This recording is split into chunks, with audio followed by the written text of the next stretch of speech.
Muito antes de Eva surgir do lado de Adão, existiu Lilith, a primeira mulher, moldada do mesmo pó da terra, igual em essência, em carne e em espírito.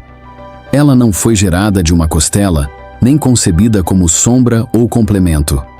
Lilith era inteira, autônoma, consciente da centelha divina que pulsava em seu ser.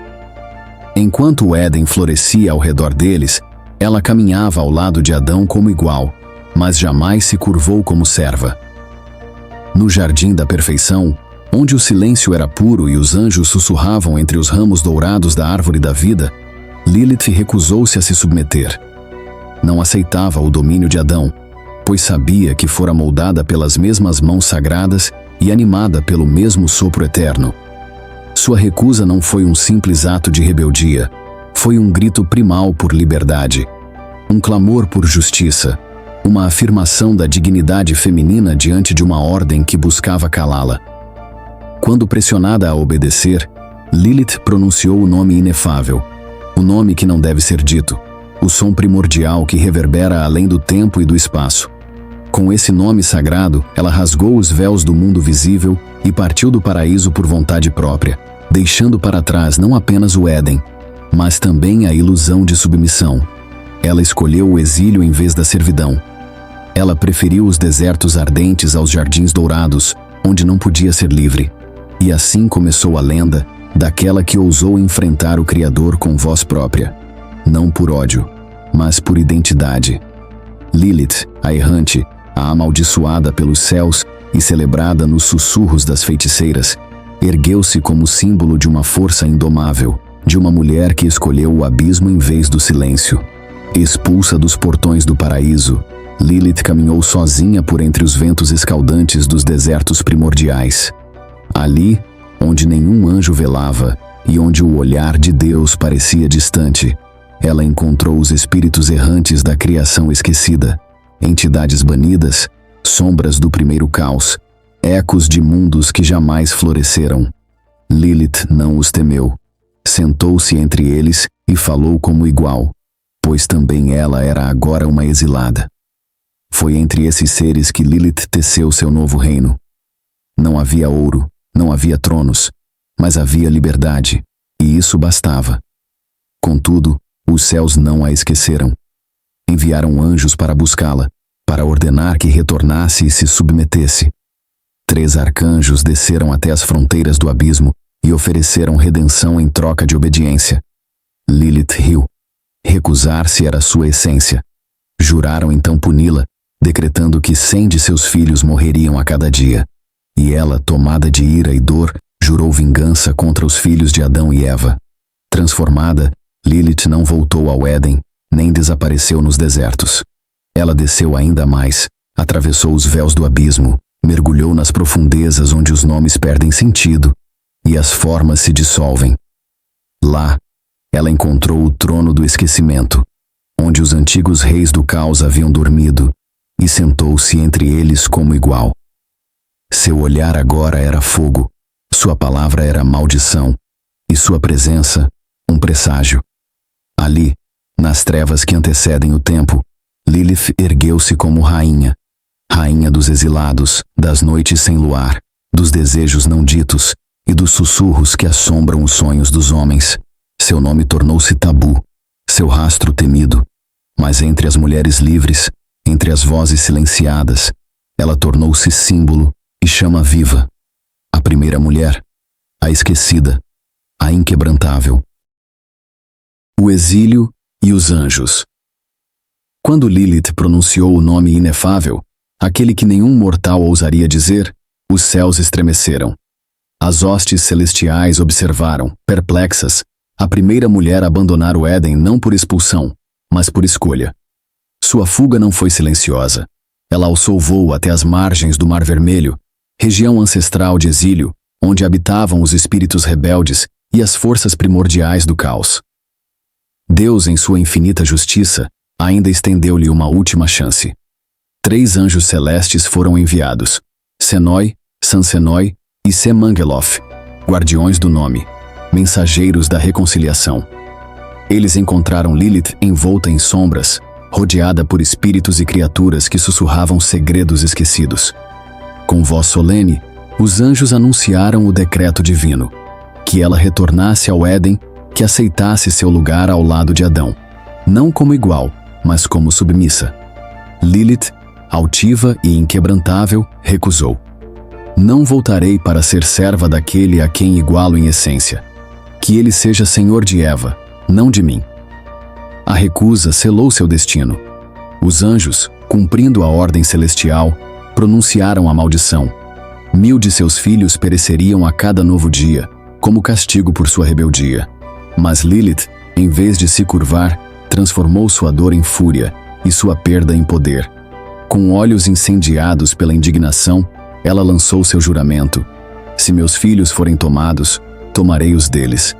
Visitarei os berços das mulheres de Adão, e onde houver nova vida, ali estarei. Serei a febre nas madrugadas, o choro inexplicável, a tentação à espreita. E assim, Lilith tornou-se o símbolo sombrio da maternidade ameaçada, do parto doloroso, do desejo proibido e da noite sem proteção. Sua presença era temida, mas jamais ignorada. As mulheres hebraicas passaram a pendurar nos berços amuletos com os nomes dos 3 anjos, na esperança de afastar a vingança da Senhora do Vento Noturno. Ela não era mais apenas a mulher que recusou o Éden. Era agora a encarnação da sombra que observa em silêncio, a força que desafia a ordem imposta e a lembrança eterna de que nem todos os exilados são derrotados. A rainha da noite, rejeitada no céu, Lilith, encontrou poder no abismo. Ela não chorou sua queda, pois em seu íntimo sabia que não nascera para se curvar. Enquanto os céus a condenavam, as sombras a saudavam como uma de suas filhas mais antigas. As correntes que tentaram impor-lhe no Éden se transformaram em serpentes que agora sussurravam segredos milenares aos seus ouvidos. Foi nas margens do Mar Vermelho, entre ecos de antigas forças primordiais, que ela encontrou Samael, o arcanjo caído. Ele era o reflexo de sua própria revolta, uma entidade que conhecia a dor da rejeição e o preço da insubmissão. Não houve súplica entre eles, apenas reconhecimento. Lilith não se uniu a ele como consorte, mas como igual. E juntos fundaram um trono nas profundezas, não como servos do mal, mas como soberanos de uma ordem alternativa, anterior à moral dos homens e dos deuses. Ali, em reinos onde o tempo se dobra e o fogo dança em silêncio, Lilith ascendeu. Ela não se tornou apenas um demônio. Essa é a versão contada pelos que temem sua lembrança. Ela se tornou rainha do inferno, não por decadência, mas por conquista. Senhora da liberdade sexual, da magia antiga e dos mistérios da escuridão feminina. Sua coroa não foi forjada por submissão, mas pelo poder de sua própria vontade. Lilith tornou-se guardiã de tudo aquilo que foi proibido à mulher: o prazer sem culpa, o conhecimento sem limites, a palavra sem censura. Bruxas e feiticeiras passaram a invocá-la nos ritos ocultos, não como serva, mas como guia.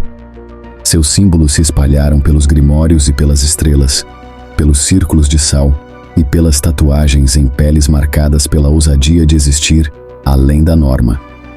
Seu trono no abismo era feito de liberdade e seu cetro de sabedoria proibida.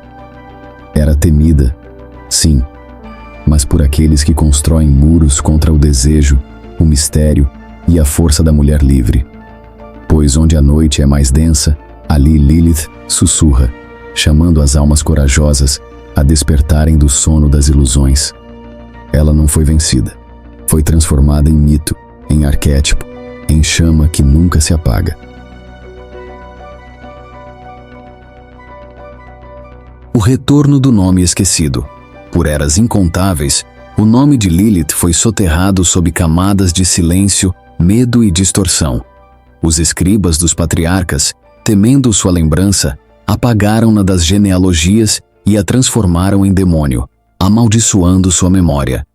O que antes fora mulher de força e liberdade, tornou-se espectro e ameaça. Ela foi banida não apenas do Éden, mas da própria história. Mas nomes antigos não morrem, apenas dormem.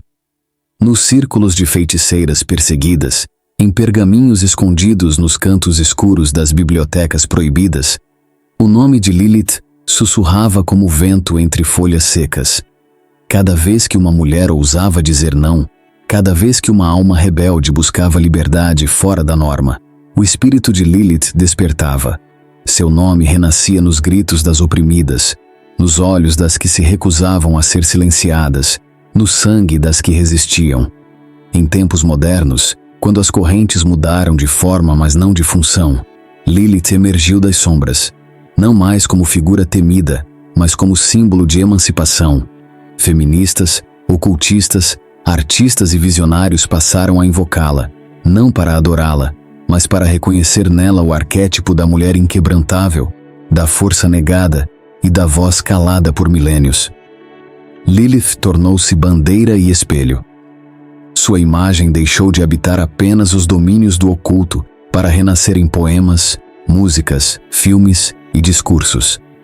Ela se tornou o nome esquecido que voltou, a ancestral que nunca se curvou, a lembrança viva de que existe poder na desobediência e luz na escuridão. E assim, o ciclo se fechou.